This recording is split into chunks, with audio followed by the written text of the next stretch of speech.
Okay, so what are the features that are found in only one cycle of salutation? So, of course, emphasis on a particular spirit only takes place in one cycle of salutation. So a cycle of salutation for Legba includes songs for Legba, who is the gatekeeper of the religion, the wise old man. Or Marasa, who are the divine twins, and who are presented plates of candy during their cycle of salutation. That plate of candy will only come out for the Marasa. I'll show you a photo in a minute. Or Loko, who represents healing and priesthood. There you will see leaves in water that are presented as his symbol, but only in that cycle. Or for Aizan Velikete, who represents the female priesthood and initiation. She has her own special objects, you'll see in a moment. Dambala, likewise, who represents fertility, Ogu and Agwe. These each have their own special cycle, songs for them, traditions about them, right, that are reserved for their cycle. And typically, possession events will also correspond with the appropriate spirits. So even the possession performance is highly codified. It occurs at the right time and the right place, even if there is a degree of randomness associated with it. So some of the accoutrements are the crutches for Legba, as I mentioned, the candy plate or plate of bread for Marasa, leaves in water, the initiatory necklace for Aizan, white eggs for Dambala, the sword and flags for Ogu. Of course, those flags represent the nation and power and governance. Or the chair and the oar for Agwe, who is, of course, a sea spirit. So let's take a look at some grainy photographs that I captured from video. I'm much more of a video guy and should move toward photography, but in the meantime, there you can see Legba's crutches, right there. And there you can see Legba's color on the worshipper. Here you can actually see a photograph of Legba himself, who is dancing in the head of a priest, who is standing on those crutches. That's the point of the crutches. They aren't just shown for symbolic purposes. They are used to support the old spirit, because he cannot even walk by himself.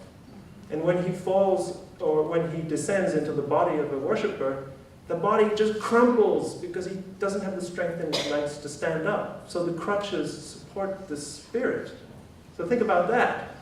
Worshipping a very old spirit who needs crutches. Right? And we should respect the elderly, right? Isn't that what it's about?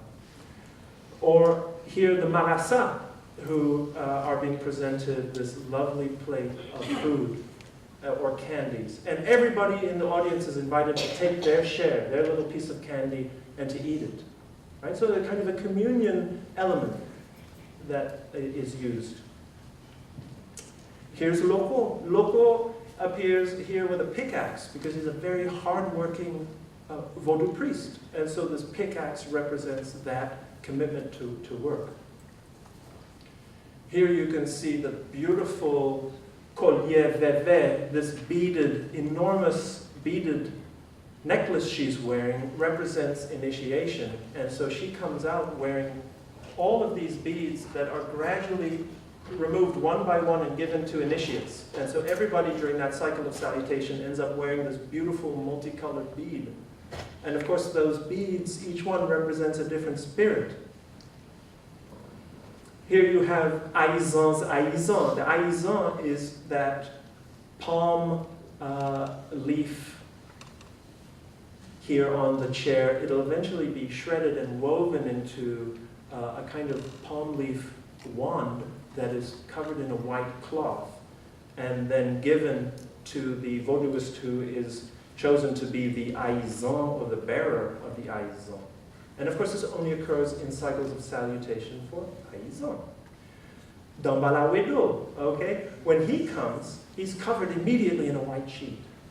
And that only occurs for Dambala. That's the way that his possession performance is treated across the board. So you actually never really see Dambala's possession performance because he's covered by a sheet. Or Ogu, which you have a video of in the beautiful gallery in this museum where you see the flags being used. Those flags are only brought out for the cycle of salutation for Ogu. Okay, and there you see Saint Jacques, right, on this flag. There's, you see the Roman Catholic image here representing the Vodou spirit, Ogu. And here you see Ezili.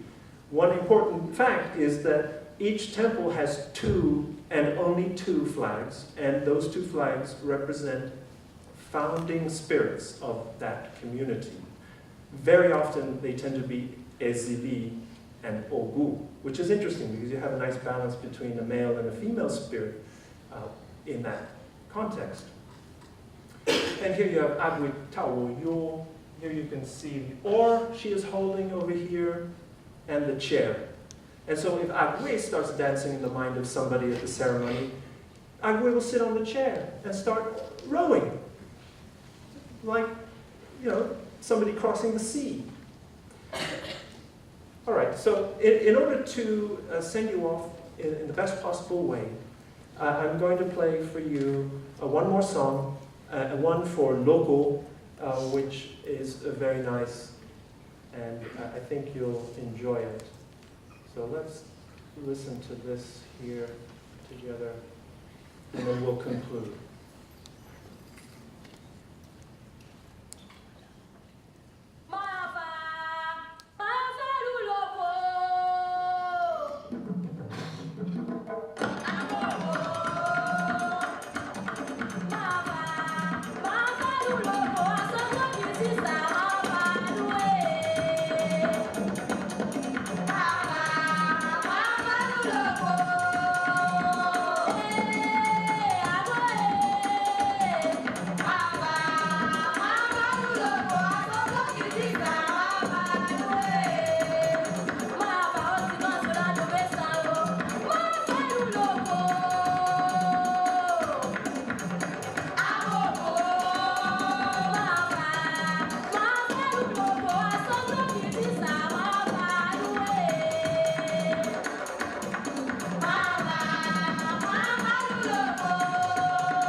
How about that drumming? It's pretty good.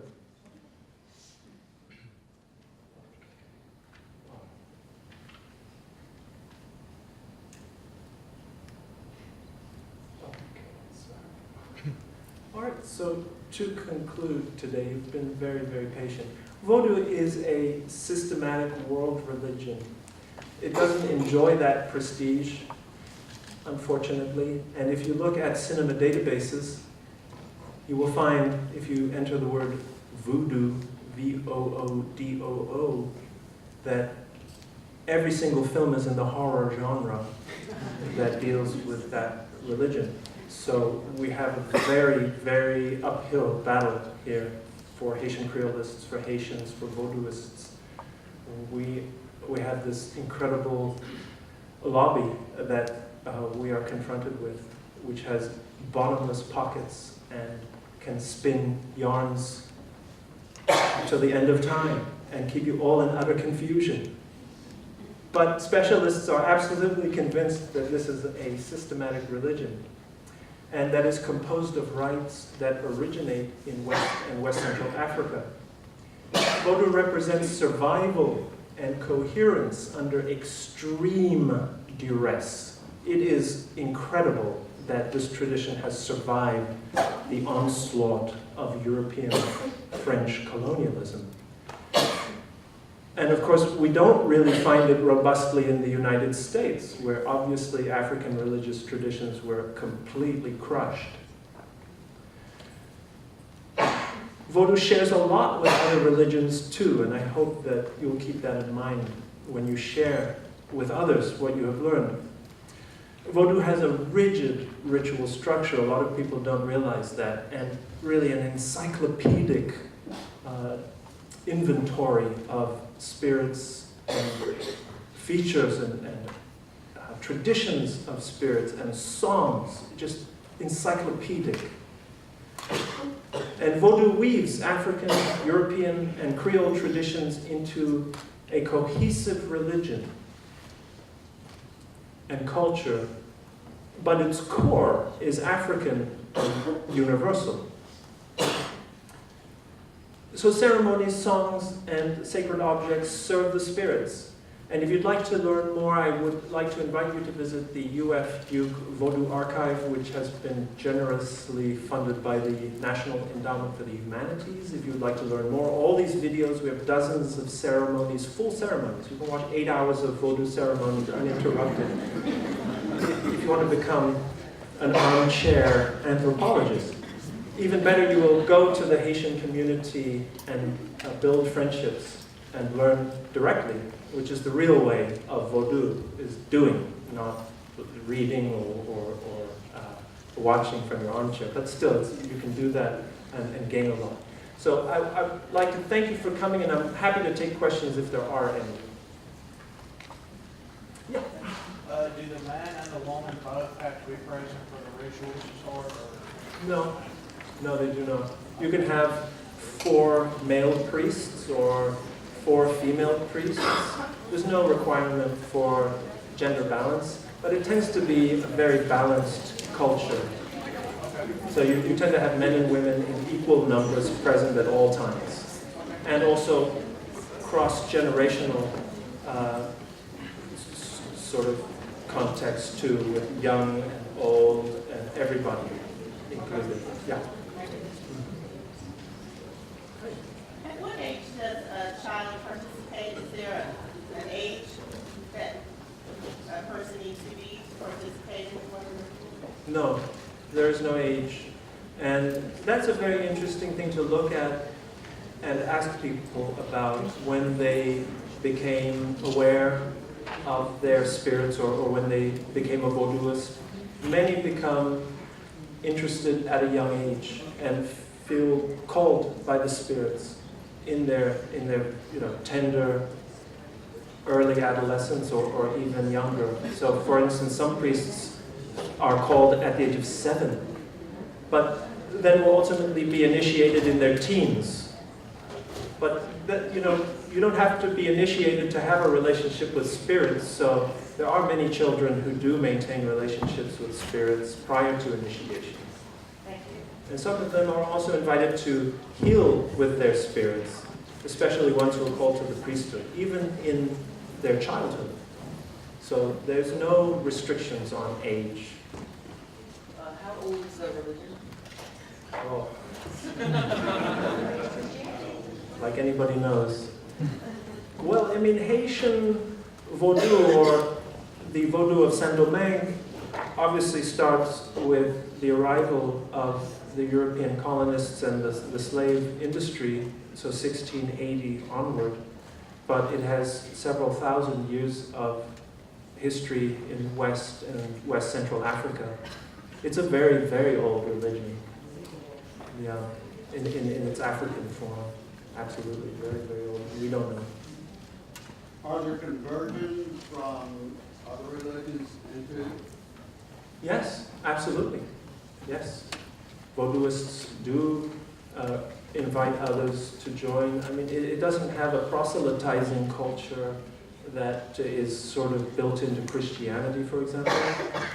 But there are, people will refer to your bad fortunes as evidence of your lack of commitment to Vodou, and use those kinds of things to pressure people to return to faithful service to the spirits. So that there is a little bit of that.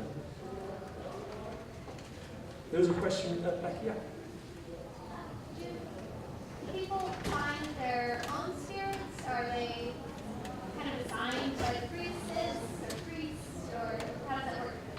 Well, for instance, it depends on if you're talking about temple Vodou or domestic Vodou. So if you're raised in a Vodou practicing family with strong roots and strong traditions, and you show an inclination to Vodou, then you will, of course, be immersed in the culture. You'll be singing the songs at home, you'll be attending services, you'll be immersed in the culture.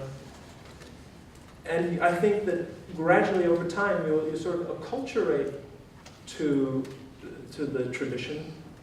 There is an assignment of spirits. But for instance, if your grandmother routinely has a relationship with 1, 2, or 3 spirits in particular, there's a very good chance that those spirits will be passed on to you through your grandmother, and that you will become the guardian of the spiritual traditions that she maintained. And you'll forge the same kind of alliances with the grouping of spirits that she kept. So there's a very strong sort of transmission of spirits through family. But there are people who are raised in non-practicing families who come to the religion through temples. And in those cases, they are matched with spirits by the priest through initiation.